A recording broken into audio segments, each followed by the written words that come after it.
So you've probably used an AI to write an email, maybe generate an image, you know the drill. You give it a prompt, it gives you a response. It's simple, right? But what if AI could do more?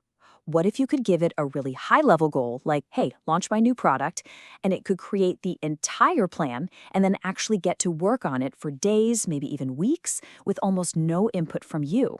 Okay, let's dive into this because we are officially entering the era of agentic AI. So, what's the big difference here? Well, the AI we're all used to, a standard large language model, or LLM, is fundamentally reactive. It's this brilliant tool that just waits for your command.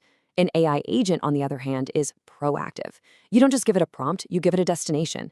It then has to figure out how to drive the car, how to read the map, and how to handle all the unexpected detours on its own. See, it doesn't just create content, it orchestrates entire workflows to get to that goal. All right, so in this explainer, we're going to go way beyond the chatbot.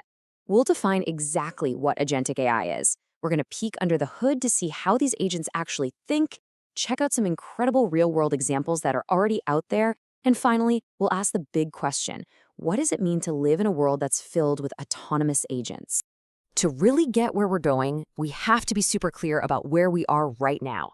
Think of today's best AI models as these incredibly sophisticated calculators, but for words. They're powerful, for sure, but they're passive tools. They're fantastic at a single task.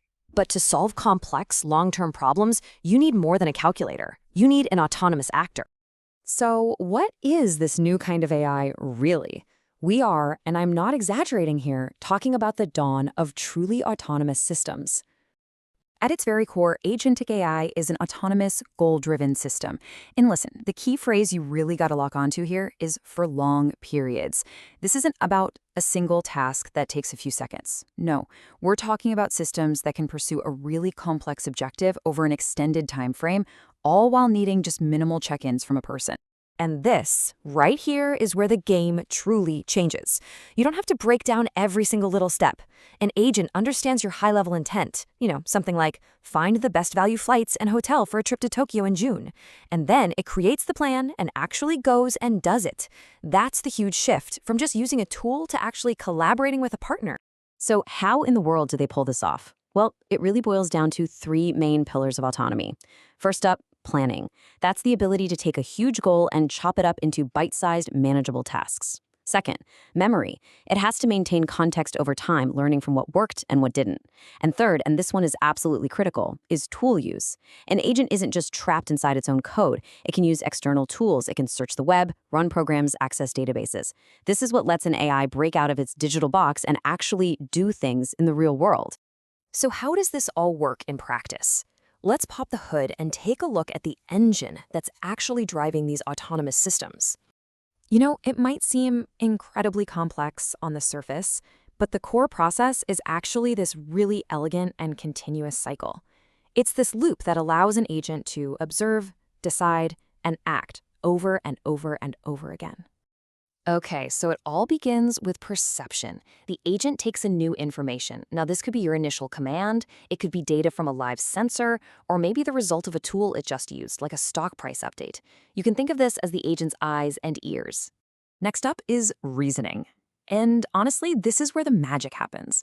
The agent takes that new info, it cross-references it with its memory of everything it's done before, and then it plans the single best move to make next to get closer to its ultimate goal. This is the brain of the operation. And finally, the agent acts. It executes the step it just decided on. This could mean booking that flight, sending an email, or running a diagnostic test. And then, the result of that action, well, that becomes the new information for the next round of perception, and the loop just begins all over again, relentlessly driving towards that goal. Now, this isn't just science fiction or something buried in a research paper. These agents are already being deployed across major industries. So let's look at how this technology is moving from the lab and right into our lives. And what's just incredible is the sheer breadth of all these applications. I mean, in healthcare, you've got agents assisting doctors by interpreting these super complex neuromuscular tests. In software, they're taking a simple feature request in plain English and automatically writing the code to test it. In finance, they're automating complex risk modeling. And in science, they're planning and even running entire experiments on their own. This stuff is happening right now. So, as these incredibly powerful agents become more and more common, it forces us to ask a really crucial question about governance and society.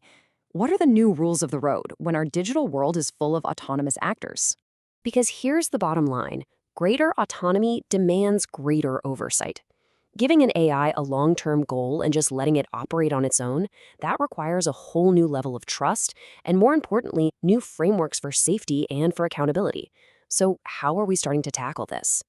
Well, we're already seeing different philosophies take shape. The European Union, with its big AI Act, is taking a risk based approach. It basically sorts AI applications into different categories, and anything that's considered high risk, like an AI that scans resumes for a job, has to meet some very strict legal standards.